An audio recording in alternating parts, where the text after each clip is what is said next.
Madhya Pradesh high court में इन दिनों दो बड़े अहम मामलों की सुनवाई चल रही है।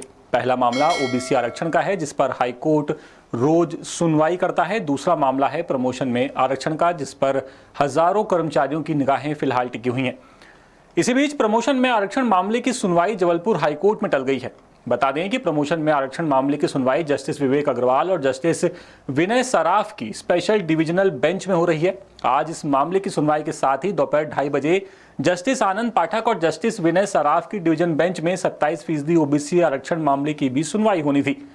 कोर्ट के सामने ये बात रखी गई कि इन दोनों मामलों में जस्टिस विनय सराफ के साथ साथ सरकार और प्रतिवादियों की ओर से पक्ष रखने वाले अधिवक्ता भी एक से ही हैं, जिसके बाद कोर्ट ने यह फैसला लिया है कि ओबीसी आरक्षण की सुनवाई हो जाने के बाद अब प्रमोशन में आरक्षण मामले की सुनवाई की जाएगी।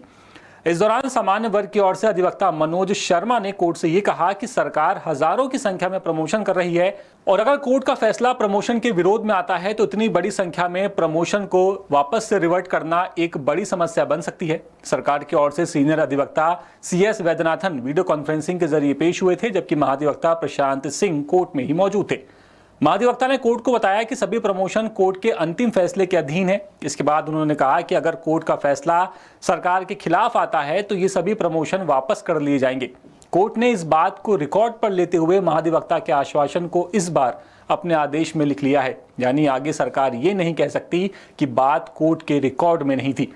सरकार पहले ही प्रमोशन आदेश में ये बता चुकी है कि अगर प्रमोशन हाईकोर्ट और सुप्रीम कोर्ट के सभी निर्णय के अधीन किए जा रहे हैं, इसीलिए कोर्ट का जो फैसला होगा उसे सरकार मानेगी। लेकिन अब सरकार का यह आश्वासन कोर्ट की फाइलों में भी दर्ज हो चुका है कि अगर फैसला सरकार के खिलाफ आता है तो सरकार बिना देर किए सभी प्रमोशन रद्द कर उन्हें वापस कर देगी। अब इस मामले की अगली सुनवाई 3 अगस्त से सुबह 10:30 बजे होगी। कोर्ट ने यह भी साफ कर दिया है कि इस मामले में बहस करने के लिए पूरा दिन दिया जाएगा और लगातार पूरे मामले में सुनवाई कर जल्द से जल्द फैसला आएगा, ऐसी भी उम्मीद की जा रही है। तो अब इंतजार कीजिए अगस्त महीने का, जब इस मामले की सुनवाई होगी और फिर देखते हैं कि आखिर हाईकोर्ट से किसे राहत मिलती है। ये पूरी खबर जबलपुर से हमारे विशेष संवाददाता नील तिवारी लेकर के आए थे। अपडेट्स के लिए आप बने रहिए 10 सूत्र के साथ। नमस्कार। लेटेस्ट,